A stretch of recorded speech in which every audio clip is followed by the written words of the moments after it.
finally gets his win. Oh, this is not an easy chip shot for Dylan Frittelli, coming out that thick Kikuyu. Oh, but played beautifully. Wow. The touch of a pickpocket. I like that little phrase. Aaron Cockrell now for his birdie at the 10th. Coming up the hill, this should turn from left to right. Oh, stop though. Stop. Proper tester coming back there for Cockrell for his part.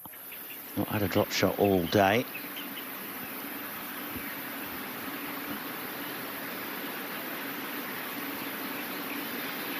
Beautiful bougainvillea tree in the background there.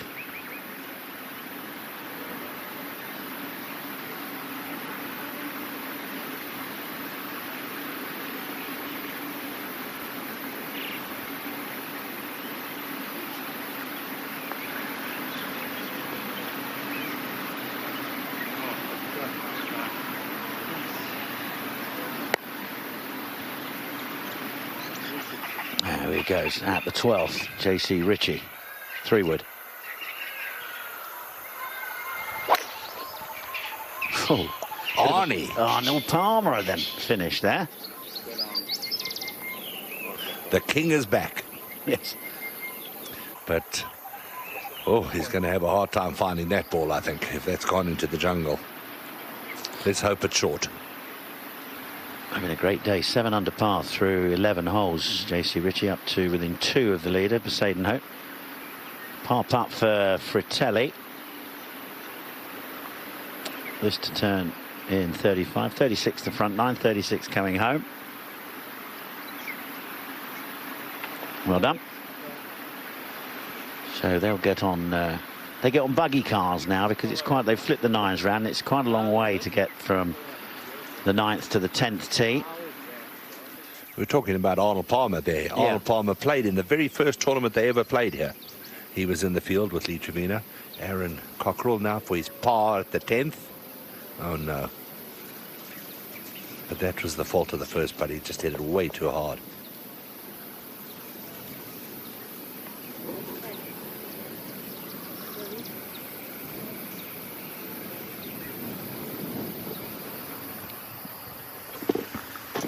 Well, on the angle, Bezuidenhout to go by about 3 yards. I've got him. He's got 214 to that front, and like you said, chaps, it's on 23 right at the back of the green, so that makes it 237. Not a bad lie in this rough. Strong 6-iron. Coming out pretty flat and hot.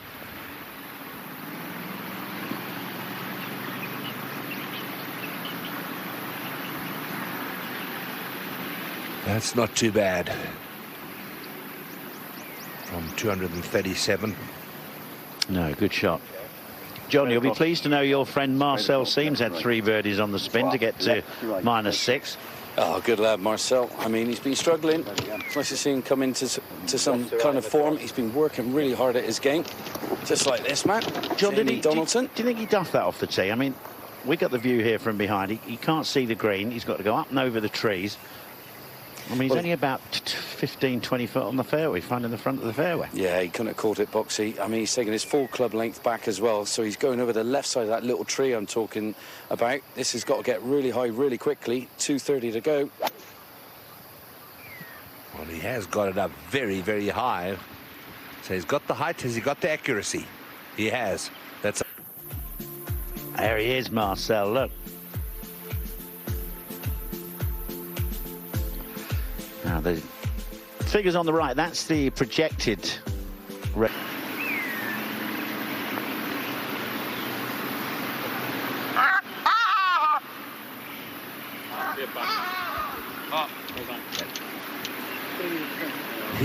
That bird was very pleased to see that putt go close. Hardy-da. What a pain they are. JC Ritchie has taken a penalty drop from an unplayable line. First hiccup this round.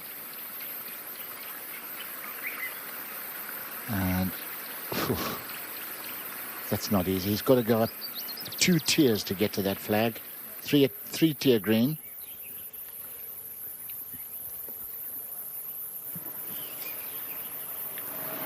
Well, you've got to be chuffed to bits. You can't see what you're doing with your second shot. You send it out over oblivion to, looks like, well, a forest that you got to carry. It gets it to here, and you find it sitting pretty about 15, 20 feet away from the pin. And this is a good chance off the left-hand side, up the hill. After that tee shot coming up a long way short, like you said, Boxy. If this one goes in, this would be a big Brucey bonus.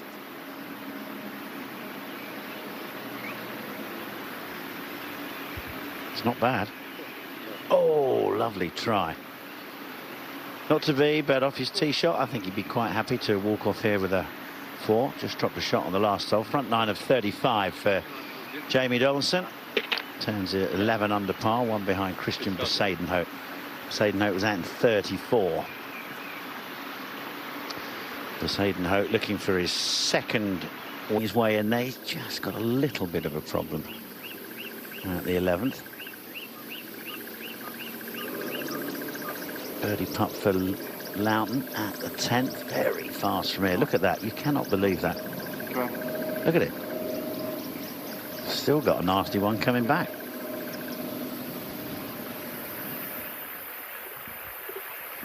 Sorry, I said JC Rich at the 11th. He's at the 12th. He birdied the 11th, but this is his 4th shot at the par 4. It's played the hardest hole all week. It's a brutally tight driving hole. Excellent chip there, Box. He got it on the ground as quickly as possible to get it running up those tiers.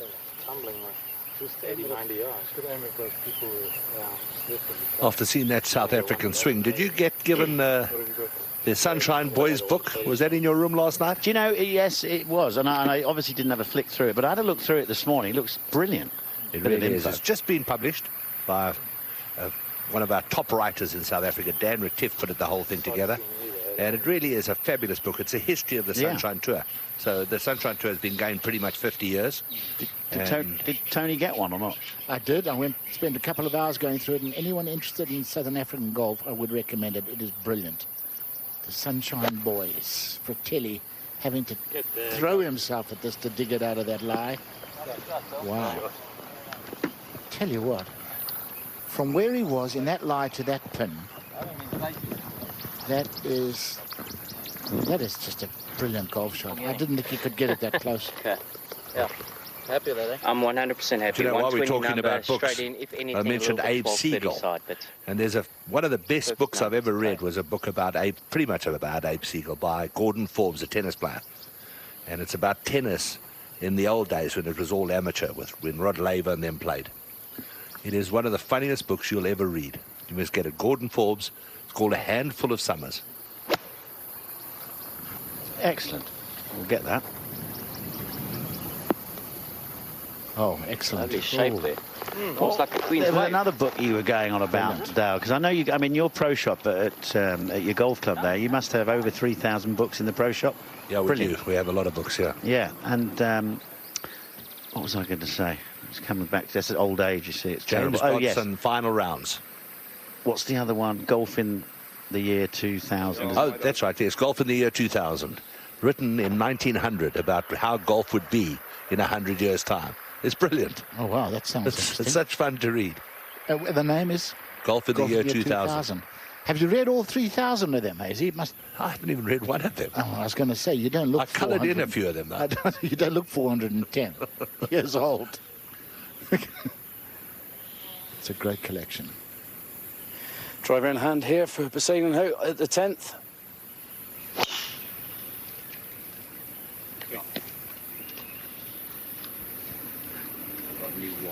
Nice. He's always had that little hitch. He takes the club back 6 or 8 inches, and there's a tiny pause, and then he pulls the club away. Even with his putting, actually, there's a slight little pause on the way back. I think it just helps him with his rhythm. It works.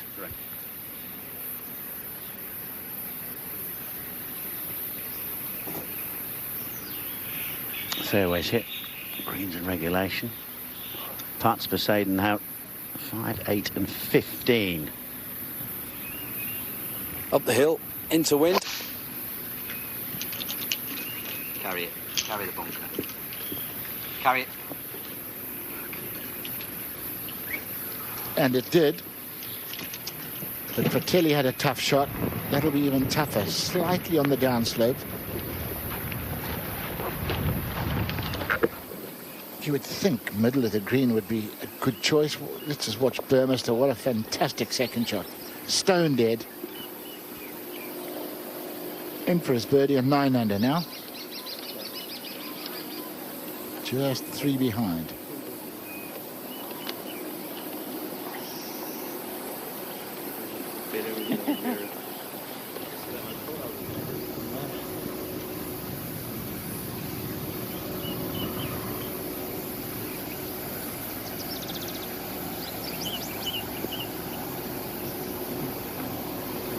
Yeah. He does most of his own reading. Frittelli occasionally gets John Curtis in if he's not sure. He's had a bit of trouble reading the lines on a few putts, particularly early on today. But he's a good putter, and there's no good putter, really, that isn't a good reader of greens or has a good caddy reading for him.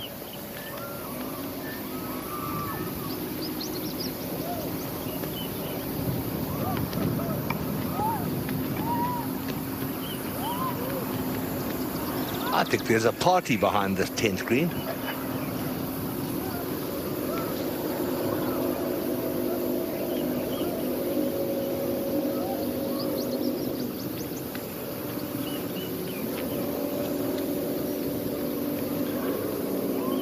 It's a little bit unusual that he leaves a pin in for every single putt.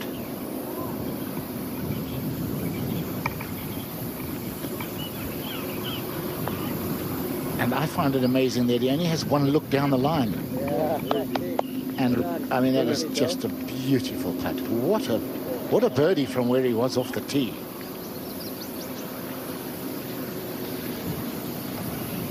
Within 2 of our leader, Christiaan Bezuidenhout.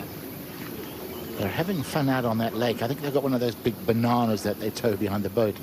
Imagine you, me, and Boxy. They'd need some strong boat. Look at this. End over end over end and right in the middle. Wouldn't need a banana, they need a watermelon. J.C. Ritchie on the 13th, the par 3. Beautiful hole.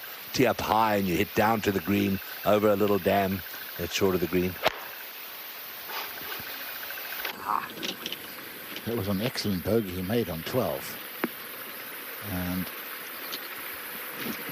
that's a smart shot. That is one dangerous, dangerous pin. Yes, all the par 3s are very good round here. View back down the 10th hole. It's going to be Bezuidenhout to go first. Finding another fairway. Swinging the ball, swinging the club, absolutely beautiful. He's got 136 yards to the front, and this is difficult. The wind into their faces, and this green, you can see the middle portion of it, and it sits at you from back to front. Pin lurking over on that right-hand side, just 4 off that right, 18 on. He's got 144 to carry that bunker, which is just shy of where that pin position is. They might as well take their time, because a bit of a hold up on the next hole for them at 11, so have a little chat, have a little chill. Now you can aim this a little bit left of this flag. You don't have to go right at it. It will camber from left to right once it lands. Dylan Frittelli and Dean Burmester looking on at the back of the green. I thought they might as well see a little bit of action.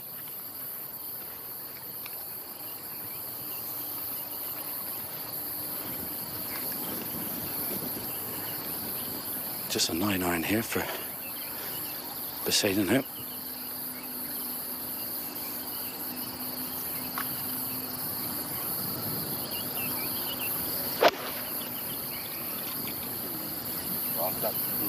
Coming in nice and high, looking good. Excellent stuff. One ahead, 12 under that to move to 13.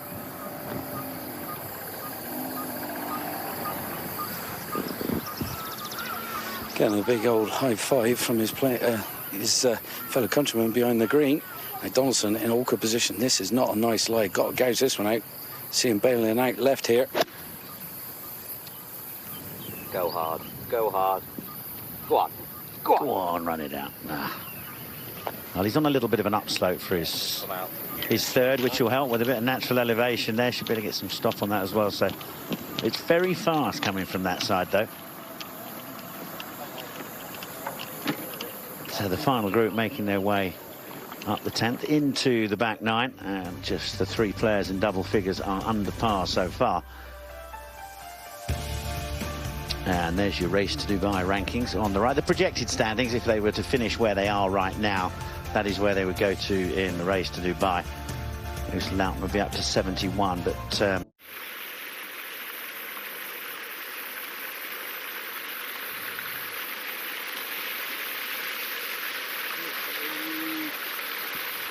very, very good putt from J.C. Ritchie.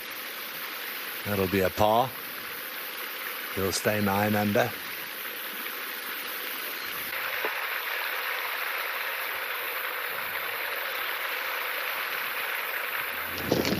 Excellent day he's having. 6 under par with 1 drop shot.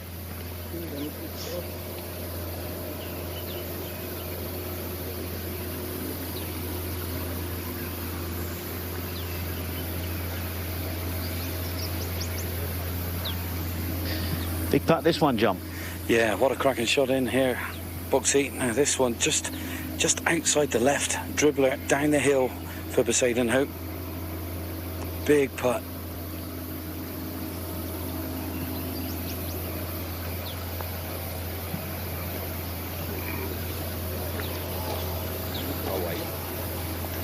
Wow.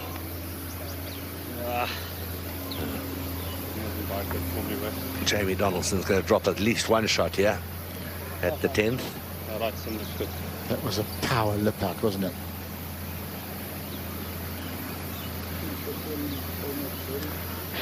So at best, Donaldson will finish this hole 10 under. Bezuidenhout to get to 13 with his putt. 3-shot lead suddenly if he pops it in.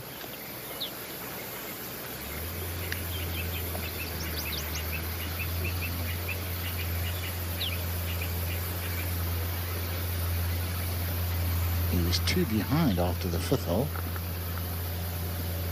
Change of fortunes.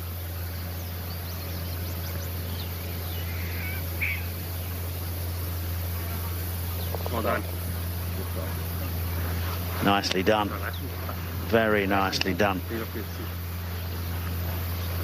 So 13 under, 2 ahead, but Jamie Donaldson's going to drop from -11 to at least 10 under par, and Bezuidenhout is beginning to open up a little bit of a gap. And we saw last week what a good front runner he is. Loughton to the par 5 11th. Oh yes, please. That's a wonderful little shot. He's going to love it when he gets there too. And look, There you are, bogey putt for Jamie Donaldson. Just missed a fairway down the right, and he was on downslope in that thick kukui grass and couldn't quite get it to the green. So for Jamie Donaldson, 2 shots gone in the last 3.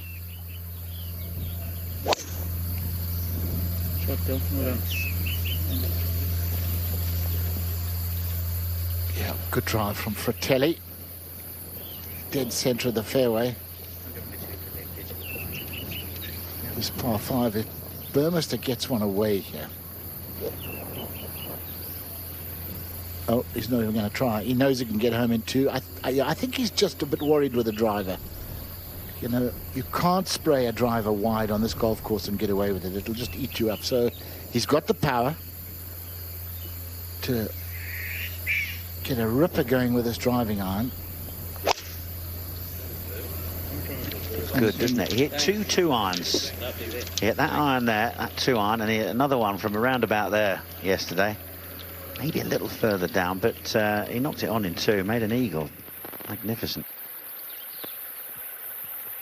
J.C. Ritchie.